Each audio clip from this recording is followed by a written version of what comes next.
Bharatiya Janata party के प्रदेश अध्यक्ष पंडित मोहनलाल बडोली ने आज कार्यकर्ताओं के साथ हरियाणा के मुख्यमंत्री नायब सिंह सैनी का जन्मदिन अपने कार्यालय में मनाया। प्रदेश अध्यक्ष ने कहा कि हरियाणा में भारतीय जनता पार्टी की तीसरी बार मुख्यमंत्री नायब सैनी के नेतृत्व में सरकार बनी है।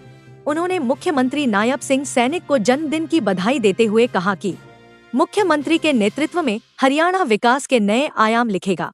प्रदेश अध्यक्ष पंडित मोहनलाल ने कहा कि जय जय शंभू सरकार के कार्यकाल के 100 दिन पूरे हुए और 100 दिनों में ही सरकार ने बेहतरीन कार्य किए हैं। उन्होंने कहा कि भारतीय जनता पार्टी की हरियाणा सरकार अपने घोषणा पत्र के मुताबिक तरह कार्य कर रही है। प्रदेश अध्यक्ष पंडित मोहनलाल बडोली ने दिल्ली के पूर्व मुख्यमंत्री केजरीवाल को झूठा बताते हुए कहा कि वह झूठ बोलकर सत्ता में आए हैं और अब की बार दिल्ली की जनता उनके बहकावे में नहीं आएगी। पंडित मोहनलाल ने कहा कि दिल्ली की 32 विधानसभा में हरियाणा प्रदेश के कार्यकर्ताओं की ड्यूटियां लगी हुई है और केंद्र व हरियाणा की तरह दिल्ली में भी अब की बार प्रधानमंत्री नरेंद्र मोदी के नेतृत्व में भारतीय जनता पार्टी की सरकार बनेगी। आज हमारे हरियाणा प्रदेश के लोकप्रिय मुख्यमंत्री नायब सिंह सैनी जी का जन्म दिवस है और जन्म दिवस पर सभी कार्यकर्ताओं ने यहाँ केक को बांटकर एक दूसरे को केक बांटते हुए हमने जन्मदिन की खुशी को साझा किया है। और आज हरियाणा प्रदेश में जो तीसरी बार भारतीय जनता पार्टी की सरकार बनी उसके 100 दिन भी पूरे हुए हैं। उस 100 दिन में लोकप्रिय मुख्यमंत्री नायब सिंह सैनी जी ने जन कल्याण की अनेक योजनाओं को चालू किया है और जो संकल्प पत्र में जो बात कही थी उस संकल्प पत्र की कही हुई बातों को भी पूरा करने का काम किया है। इसके लिए मैं अपने लोकप्रिय मुख्यमंत्री नायब सिंह सैनी जी का बहुत बहुत धन्यवाद भी करता हूं और पूरी सरकार का भी धन्यवाद करता हूं कि पूरे मंत्रिमंडल ने अच्छे से कार्य को गति देते हुए जन कल्याण की योजनाओं को जनता तक पहुंचाने का काम किया है। दिल्ली चुनाव में हरियाणा को 32 विधानसभा सीटों पर काम दिया है और अनेक ऐसी विधानसभा हैं जहां हरियाणा के हमारे कार्यकर्ताओं के संबंध हैं, संपर्क हैं। वहां भी सभी कार्यकर्ता इस चुनाव में लगे हैं और दिल्ली की जनता मन बना चुकी है। दिल्ली की जनता ने केजरीवाल के लंबे शासन को देखा है, किस प्रकार से उन्होंने भ्रष्टाचार किया है। जो केजरीवाल कहता था कि मैं कार नहीं लूँगा, साधारण गाड़ी में चलूँगा, बड़ी बड़ी लग्जरी गाड़ी खरीदने का काम किया।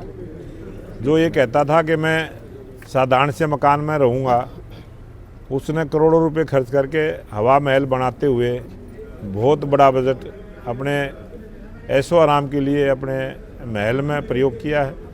और जिस प्रकार से जो भी नीति बनाई उसमें भ्रष्टाचार का इतना बोलबाला रहा कि उनके मंत्री और वो खुद जेल में जाना पड़ा। और जो भ्रष्टाचार बड़े स्तर पर केजरीवाल की सरकार ने किया है वो दिल्ली की जनता जान चुकी है और दिल्ली की जनता ने मन बनाया कि आने वाली सरकार अब की बार 2025 के विधानसभा चुनाव में भारतीय जनता पार्टी की स्पष्ट बहुमत की सरकार दिल्ली में बनेगी। हमारे हरियाणा प्रदेश में 377 मंडलों की नई रचना बनी है। 377 मंडलों में से 328 मंडलों के चुनाव हुए हैं, जिसमें से 23 महिलाएँ मंडल अध्यक्ष के रूप में नियुक्त हुई हैं और जो मंडल हमारे बचे हैं अभी उसमें भी कुछ और महिलाएं आएंगी। 29 हमारे एससी समाज के कार्यकर्ता उसमें मंडल अध्यक्ष के रूप में चुने गए हैं और 89 हमारे ओबीसी समाज के मंडल अध्यक्ष चुने गए हैं। इस प्रकार से सर्व समाज की भागीदारी हमारी इन मंडल अध्यक्षों के चुनाव में रही है और प्रत्येक बूथ के भी बूथ अध्यक्षों का चुनाव हमारा 20,629 बूथ है। सभी बूथ अध्यक्षों का भी चुनावी प्रक्रिया हमने पूरी की है और आने वाले समय में बहुत जल्दी जिला अध्यक्षों के चुनाव होंगे और उसकी एक प्रोसेस रहेगा। जितने भी हमारे जिला के कार्यालय हैं उन सब पर उन मंडल अध्यक्षों की और जो मंडल के प्रतिनिधि चुने गए हैं उनके नोटिस बोर्ड पे पब्लिश किया जाएगा। जितने भी हमारे सक्रिय सदस्य बने हैं उनको भी नोटिस बोर्ड पर लगाते हुए पब्लिश करने का काम करेंगे और उसके बाद एक नोटिफिकेशन जारी होगा जिला अध्यक्ष के चुनाव का कि इस डेट को नॉमिनेशन होना है और इस डेट को घोषणा होनी है तो वो 3 दिन की चुनावी प्रक्रिया रहेगी। आने वाले समय में हम मीडिया को उसको बताने का काम करेंगे।